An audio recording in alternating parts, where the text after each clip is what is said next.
এতক্ষণ পড়ে পড়ে ঘুমোলাম, তো বেলা অবধি আমি ঘুমোলাম। তারপর কিছুদিন পরে আমার ফিজিক্যাল এবিলিটি টেস্ট আছে, সেটার জন্য দম বাড়াতে হবে, নিজে দৌড়ানোর প্র্যাকটিস করতে হবে, একটানে কতটা দৌড়তে পারি। আসল দিনে যদি আমি না দৌড়তে পারি তাহলে তো আমার স্বপ্নই শেষ হয়ে যাবে। না না না, যত তাড়াতাড়ি সম্ভব সব করে বেরোতে হবে। আচ্ছা শুনুন না, আমাকে না বাইরে একটু দৌড়তে যেতে হবে। যাও, আমার অনুমতি নেওয়ার তো কোনো দরকার নেই তুবড়ি। আমি তো তোমাকে বলেছি এই ব্যাপারে আমি তোমার পাশে আছি সব সময়। আর একটা জিনিসে আমার পাশে থাকবেন, মানে আপনার ওয়াশরুমটা কি আমি আগে ইউজ করতে পারি? যাও। আচ্ছা, আমি দৌড়তে যাব, আপনি যাবেন আমার সঙ্গে? না তুবড়ি, তোমাকে তো রোজ যেতে হবে প্র্যাকটিসে, আর তুমি তো জানো সেটা আমার পক্ষে সম্ভব না। তুমি যাও। বেশ, আমি একাই যাচ্ছি।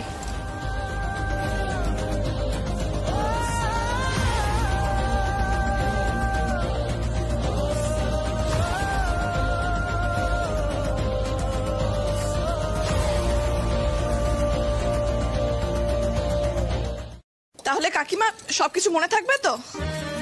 হ্যাঁ হ্যাঁ তুবড়ি, সব মনে থাকবে। আরে এই সমস্ত কাজ তো আমি রোজই করি, এগুলো আবার ভুলবো কেন? তুবড়ি, আরে সত্যি করে কথা বলো তো, এই বাড়িতে যেমন সবাই ভাবে আমি সব ভুলে যাই, তুমিও কি ভাবো যে আমি সব ভুলে যাই? না না এ বাবা, আমি কেন এসব ভাববো? সংসারে কত চাপ তোমার উপর বলো তো, আর যে যত কাজ করে সে তত ভোলে। সেটাই তো, এত কাজ করি একটু একটু না ভুলেই যাই, কিন্তু তোমার কাকা ভাবে যে আমি সব ভুল কাজ করি। না না না, সেটা তোমাকে রাগানোর জন্য বলে গো। তুমি এক কাজ করো, তুমি এসবে একদম পাত্তা দেবে না, তাহলে দেখবে একদিন সবাই চুপ করে যাবে। আসলে কি বলতো, সবাই না আমাকে উল্টো পাল্টা কথা বলে খেপানোর জন্য, কিন্তু আমি কিছু ভুলি না গো, একটু একটু ভুলে যাই, কিন্তু মনে থাকে, আমার সবটাই মনে থাকে। আমি জানি কাকিমা, আমি জানি। আমি একটু আসছি। হ্যাঁ হ্যাঁ এসো।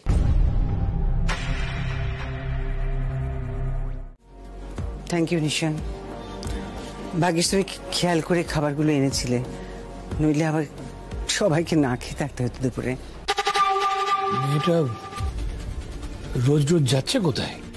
সেটাই তো প্রশ্ন কাকাবাবু, যার উত্তর কারো কাছে নেই। দেখুন না, কাল পুজোর দিনেও তো তুমি বেরিয়ে গিয়েছিল। মা, কালকে তো ওকে আমি নিয়ে গেছিলাম। ও, তুমি নিয়ে গিয়েছিলে? আচ্ছা, মানে তোমার ইচ্ছেতে তুবড়ি গিয়েছিল, নাকি তুমি তুবড়ির ইচ্ছেতে গিয়েছিলে অর্জুন? আচ্ছা বেশ, তর্কের খাতিরে আমি যদি ধরেও নিই যে তোমার ইচ্ছেতে তুবড়ি গিয়েছিল, তাহলে আজও কি তোমার ইচ্ছেতেই? না না, হয়তো কোনো কাজে গেছে। না না, সে তো যেতেই পারে, কাজে তো যেতেই পারে, আমিও তো কাজে যাই। ইনফ্যাক্ট মেয়েদের কাজ করাটাকে আমি সাপোর্ট করি, কিন্তু লুকিয়ে কেন অর্জুন?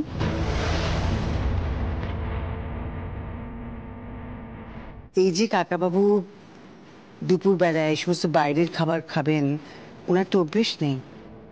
তাছাড়া দুপুর বেলায় বাঙালির মাছের ঝোল ভাত ছাড়া চলে নাকি কখনো? চলার তো কথাও নয় মা। ছোট দাদু, কালো জিরে ফোড়ন দিয়ে পার্শে মাছের ঝোল খাবেন নাকি? তুবড়ি, তুমি এখন কালো জিরে ফোড়ন দিয়ে মাছের ঝোল বানাবে আর তারপর সবাই খাবে? কি বাবা, তোমরা সব খেতে বসে গেছো? খাবারগুলো তো এখন রান্নাঘর থেকে আনাই হয়নি, আমাকে একবার ডাকবে তো তোমরা। সুধা, রান্নাঘরের জিনিস বলতে আজ রান্না হয়েছে বুঝি? হ্যাঁ দিদি, আসলে আমি না বলতেই ভুলে গেছিলাম, তুবড়ি অনেক ভোরবেলা উঠে সব রান্না বান্না করে তারপর বেরিয়েছিল।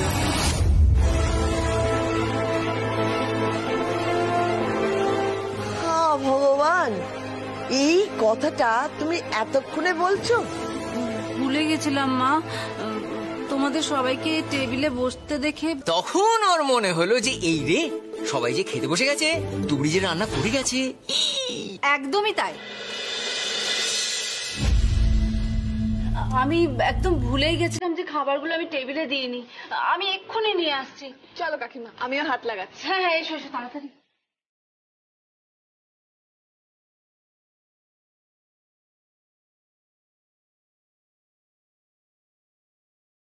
তাহলে কি খাবারগুলো নষ্ট হয়ে যাবে?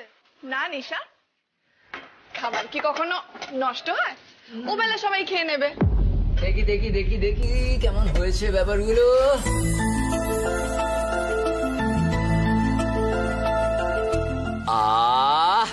জমে যাবে। দিদি খেতে বসো। হার স্বীকার করে দেব না আন্টি, না। না, ওকে তো জিততেই হবে। তুমি জিতলে আমিও জিতব। শুধু শুধু তুমি আমাকে একটু ভরসা করো, বিশ্বাস করে তুমি আমাকে কিছুটা দায়িত্ব দাও। আর যদি তোমার ইগো না হার্ট হয়, মানে তাহলে তোমার প্ল্যান আমার সাথে একটু শেয়ার করো। তারপর দেখবে আমরা দুজন মিলে এমন প্ল্যান করব যে তুবড়ি হেরে ভূত হয়ে যাবে। আর অ্যাকচুয়ালি কি বলতো, আমরা দুজন না তুবড়িকে খুব লাইটলি নিয়েছি। তাই নাকি? বেশ বেশ, আমি ভরসা করলাম। এবার বলো তুমি কি করবে? করব না, অলরেডি করেছি। তুবড়িকে হারানোর জাল পিছিয়ে রেখেছি আমি। কিভাবে? 2 দিন সময় দাও, তারপর সব বলবো।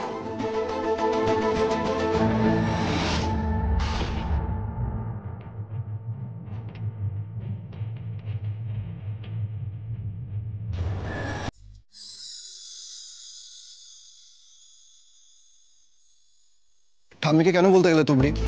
তুমি জানো তো ঠাম্মির পেটে কোনো কথা থাকে না। এরপর 5 কান হলে না তোমার প্রবলেম হবে, সমস্যা হবে, আর তোমার চাকরিটাও করা হবে না। ঠাম্মা এই ব্যাপারে সবকিছু জানেন, সেই জন্য উনি কাউকে কিচ্ছু বলবেন না। উনি আমাকে কথা দিয়েছেন অর্জুন। আর ঠাম্মার থেকে আমি কি লুকোবো বলো? এই বাড়িতে যদি আমি কাউকে বিশ্বাস করে কোনো কথা বলতে পারি, সেটা কিন্তু হলো ঠাম্মা। ঠাম্মা নিজের গলার হার আমাকে আশীর্বাদে দিয়েছিলেন। তখন আমাদের কি সম্পর্ক ছিল বলুন তো? কিছুই না। ঠাম্মার মতো না মানুষ হয় না। ঠাকুরের কাছে উনি আমার হয়ে প্রার্থনা করেছিলেন যাতে আমার আশা পূর্ণ হয়। আপনি জানেন, আপনি মন থেকে যাওয়ার আগে থেকেই ঈশ্বর আমাদের দুজনের সম্পর্কটা লিখে রেখেছিলেন।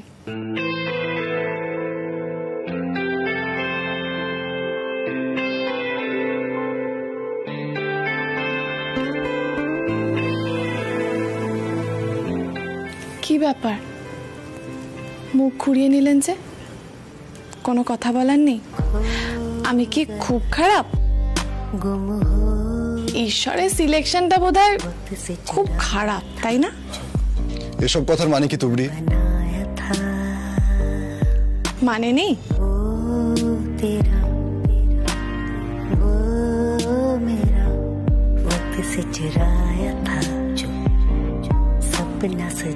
আচ্ছা বেশ, আপনাকে এখন কিচ্ছু বলতে হবে না।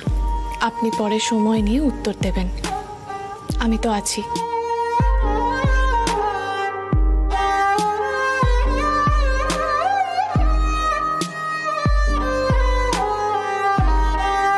কিন্তু তুবড়ি, মা তো... আমি জানি একদিন উনি আমায় ঠিক মেনে নেবেন।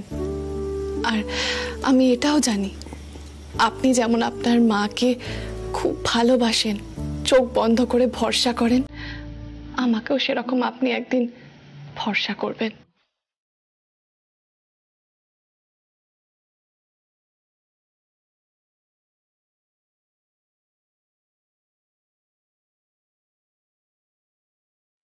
আর একটা কথা অর্জুন, আমি আপনাকে কথা দিচ্ছি, সেই ভরসা আমি কোনোদিন ভাঙবো না।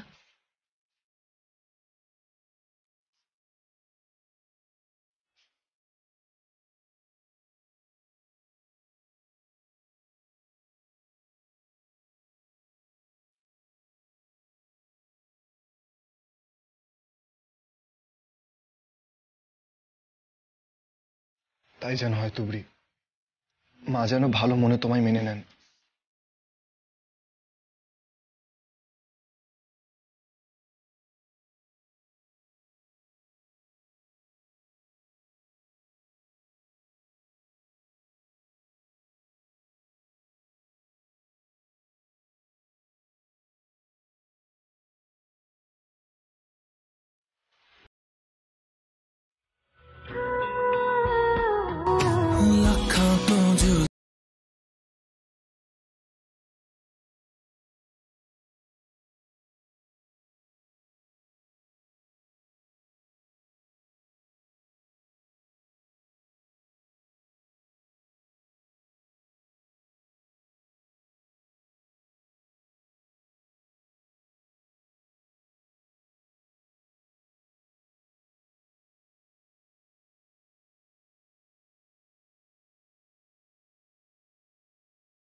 আমার বিশ্বাস হয় না তুবড়ি, আমার কপালকে আমার আর বিশ্বাস হয় না। একটা কথা জিজ্ঞাসা করবো দিদি, তোমরা একসাথে থাকো না কেন? উনি ভালো মানুষ নন? তার মতো ভালো মানুষ আর হয় না তুবড়ি। প্রাণ দিয়ে ভালোবাসতো আমাকে। তাহলে সে অনেক কথা তুবড়ি। একজন মহিলার শ্লীলতাহানির অপরাধে ধরা পড়েছিল ও। কিন্তু আমি নিজেই জানি সে কথা মিথ্যে। আমাকে যদি কেউ মরার সময়ও মুখে গঙ্গা জল নিয়ে এ কথা বিশ্বাস করতে বলে, আমি বিশ্বাস করতে পারবো না তুবড়ি। কারণ আমি জানি এই অপরাধ উনি করতে পারেন না। উনি খুব ভালো মানুষ তুবড়ি। কেউ তো আছে যে ওকে ভাসানোর চেষ্টা করেছে, তাই জন্যই ওকে আমার কাছ থেকে দূরে সরে যেতে হয়েছে। কষ্ট হয় তুবড়ি, খুব কষ্ট হয়, কিন্তু আমার বাড়িতে কেউ সেটা বুঝতে পারে না, কেউ বোঝে না। দিদি আমি বুঝতে পারছি গো, তুমি ভেবো না, সব ঠিক হয়ে যাবে, সব ঠিক হয়ে যাবে। তোমরা দুজন দুজনকে এত ভালোবাসো, সেটা তো মিথ্যে হয়ে যেতে পারে না। তোমাদের দেখা হবে, ঠিক দেখা হবে, শুধু একটু সময়ের অপেক্ষা দিদি।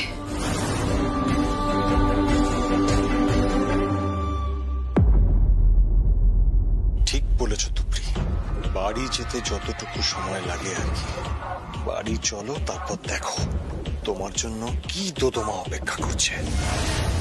চলো দিদি। আমি রাগ ঢাক না করে পরিষ্কার জানিয়ে দিচ্ছি, আমার মেয়ের ব্যাপারে যদি তুবড়ি আর কোনোদিনও নাক গড়ায়, তাহলে কিন্তু আমার চেয়ে খারাপ কেউ হবে না।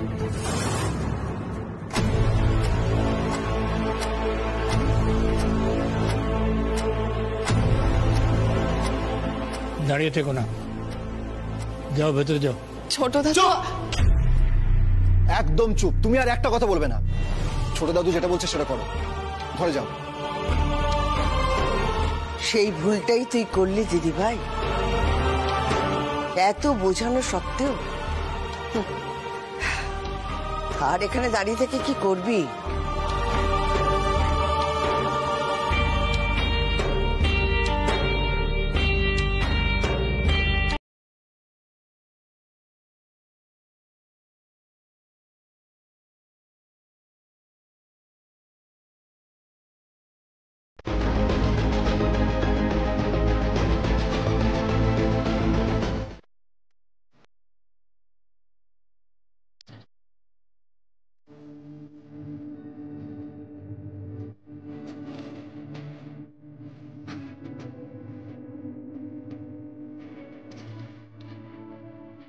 আগে নিজেকে সম্মান করতে শেখো তুবড়ি, দেখবে অসম্মানিত হওয়ার ভয় না, ওই ভুলগুলো তুমি আর করবে না, কখনো না।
আমার পাশে শুধু তোমাকে চাই।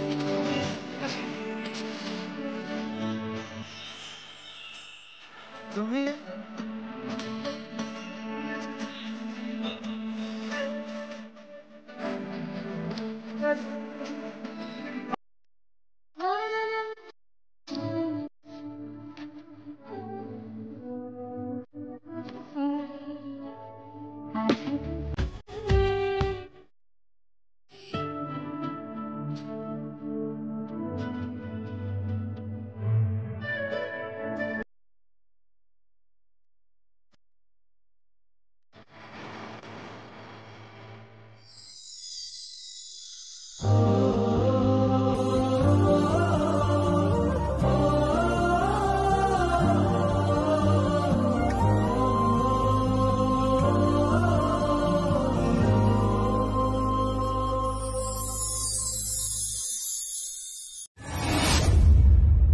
তার মানে এই বাড়িতে নিশ্চয়ই এমন কেউ আছে যে সব খবর মাকে দেয়।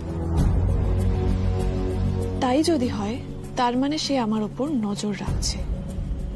সব সময় আমার উপর নজরদারি চললে আমি আমার বাকি পরীক্ষাগুলো দেব কি করে, আর চাকরি বা পাবো কিভাবে?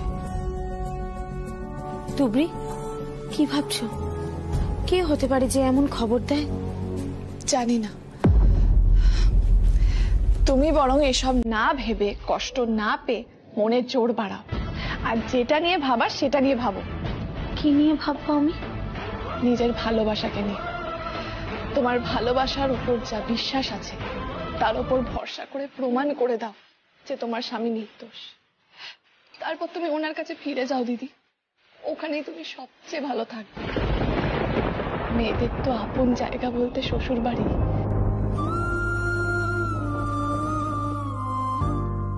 আমার স্বামী নির্দোষ প্রমাণ হলে যে আসল অপরাধী সামনে চলে আসবে। দিদি, যদি কখনো কোনো দরকার হয় তুমি কিন্তু আমায় নির্দ্বিধায় বলতে পারো। আবার ভাবতে বসো না যে আমার তাতে বিপদ হবে কিনা। সত্যের জন্য বিপদ আসলে আসুক, তাতে আমি ভয় পাই না। সবার বিরুদ্ধে গিয়ে হলেও আমি তোমার পাশে গিয়ে দাঁড়াবো, এটা তুমি মনে রেখো।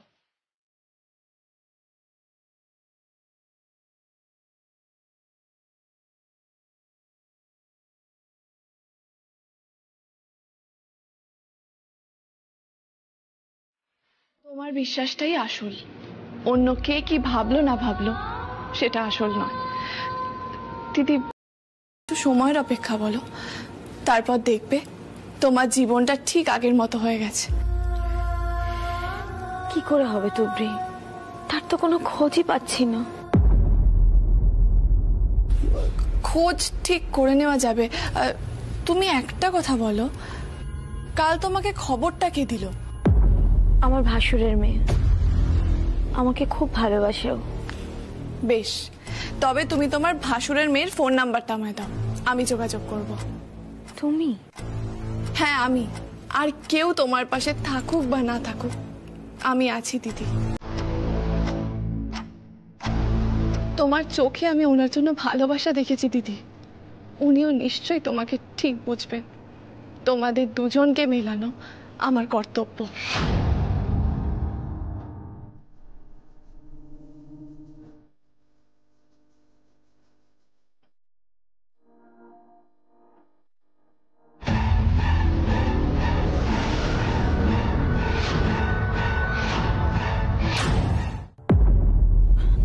না, ওই লোকের খোঁজ করার কোনো দরকার নেই। কেন দিদি? কেন আবার কি? আমি বলছি তাই। দেখো তুবড়ি, এটা একেবারেই আমার ব্যক্তিগত ব্যাপার। তুমি এই ব্যাপারে একদম নাক গলাবে না। তুমি নিজে চরকায় তেল দাও। এসব তুমি কি বলছো দিদি? আমি ঠিকই বলছি তুবড়ি, আমি ঠিকই বলছি। দেখো, কাল একটা দুর্বলতা হয়ে গেছে আমার। আমি ওনার অসুস্থতার খবর শুনে আমার মনে হয়েছে একবার ওনার ব্যাপারে কথা বলা দরকার, জানা দরকার। তার মানে এই নয় যে আমি ওনাকে ক্ষমা করে দিয়েছি। আমি ওনাকে ঘৃণা করি, ওনার মুখ আমি দেখতে চাই না। তুমিও প্লিজ এই ব্যাপারে এত নাক গলিও না। তুমি এই ব্যাপারে কোনো খোঁজ নেবে না, এটা আমার শেষ কথা, ব্যাস। দিদি,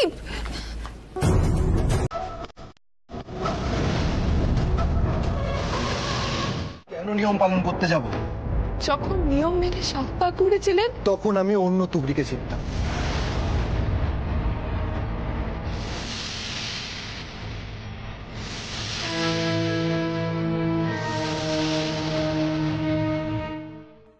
বিয়ে করার পর আমি বুঝেছি যে যে তুবড়িকে আমি চাইতাম, যে তুবড়িকে আমি ভালোবাসতাম, সেটা তুমি নও।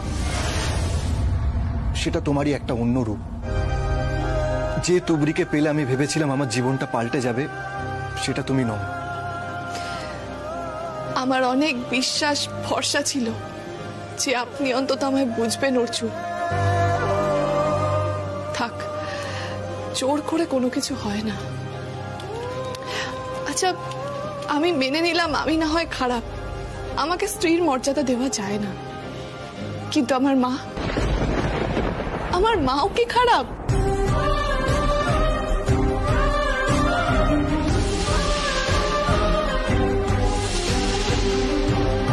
কোনো মা খারাপ হয় না তুবড়ি। তাহলে আমার দোষের শাস্তি আমাকে দিন, আমার মাকে দেবেন না।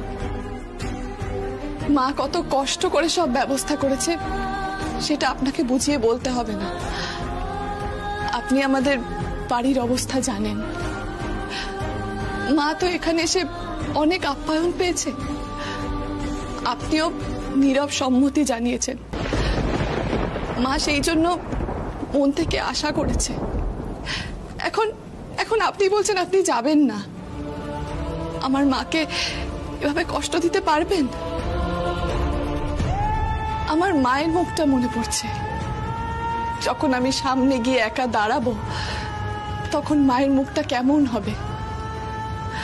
আর অষ্টমঙ্গলায় তো কেউ একা একা যায় না। এবার আপনি যেটা ভালো বুঝবেন করবেন, আমি কিছু বলবো না।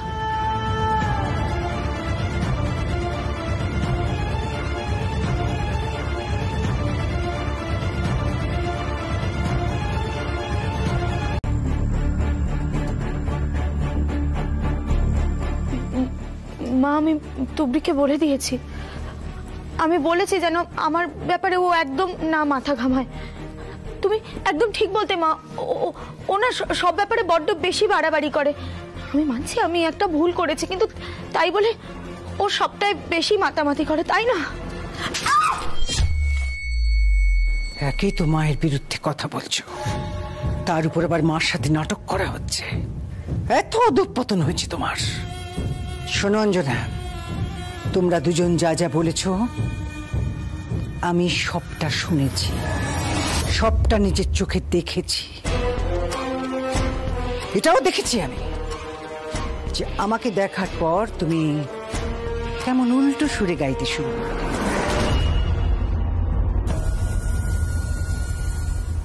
কি চাও তুমি?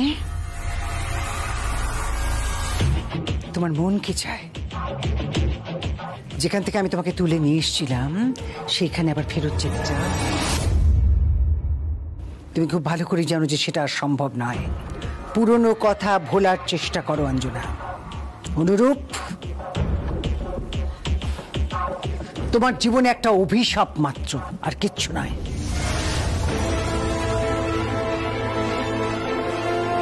তুমি যদি ওকে ভোলার চেষ্টা না করো তাহলে তোমার বিপদ হবে। যে বিপদ এখনো আসেনি সেই বিপদ।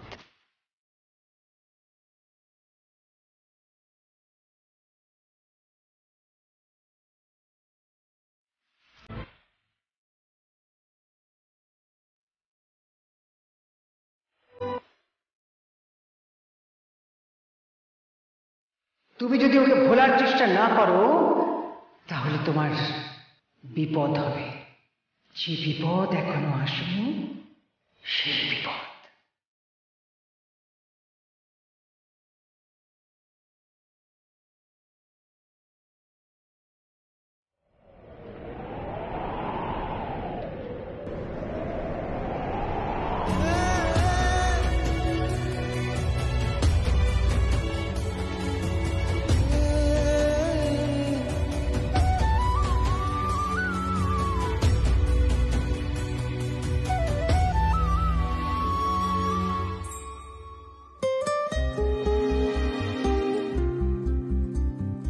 হ্যাঁ, ওই জিনিসটা নিয়ে আপনি ম্যানেজারের সাথে কথা বলে নিন। ওকে ওকে। অর্জুন, আপনি কি কি নেবেন সেটা একটু বলে দিন না, আমি তাহলে গুছিয়ে নিতে পারি। আমার জিনিস আমি গুছিয়ে নেবো তুবড়ি, আমার ব্যাগে।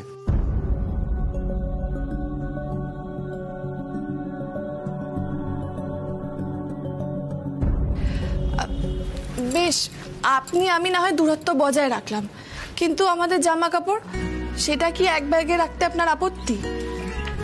একটা ব্যাগ করলেই তো হয়। দিদিরাও তো একটা ব্যাগই হয়তো করবে। আমার জিনিস আমি নিজেই গুছিয়ে নেবো তুবড়ি, ওকে? তোমার কোনো হেল্পের দরকার আমার লাগবে না। বেশ, আপনার না হয় আমার হেল্প লাগবে না, কিন্তু একটা ব্যাপারে আপনার হেল্প আমার লাগবে।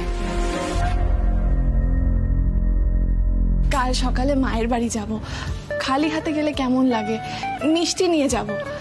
কিন্তু আমার কাছে তো টাকাই নেই।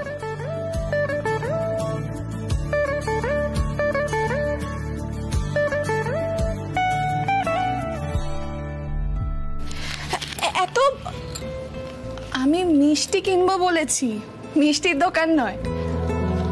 নিজে মিষ্টির ব্যবসা করতেন, এখন মিষ্টির কি রকম দাম সেইটারই আপনার কোনো আইডিয়া নেই? সবাই আসুন আসুন আসুন, খেয়ে যান ফ্রিতে, এখানে সবকিছু পাবেন, ল্যাংচা পাবেন, বোঁদে পাবেন, আসুন, এখানে টাকা লাগবে না মিষ্টি খেতে, আসুন। এখানে দোকান খুলেছেন না আমাকে বরবাদ করতে এসেছেন? দেখুন, কোনো খারাপ মতলব নিয়ে যদি এখানে এসে থাকেন তাহলে কিন্তু কপালে অশেষ দুঃখ আছে। হ্যালো, কি হলো? পুরনো দিনের কথা মনে পড়ে গেল নাকি? ভুলেও এসব কথা যেন মনে জায়গা দেবেন না আপনি। পুরনো কথার ফাঁদে পড়ে আপনি ভুলে যাবেন না আমি যে খারাপ।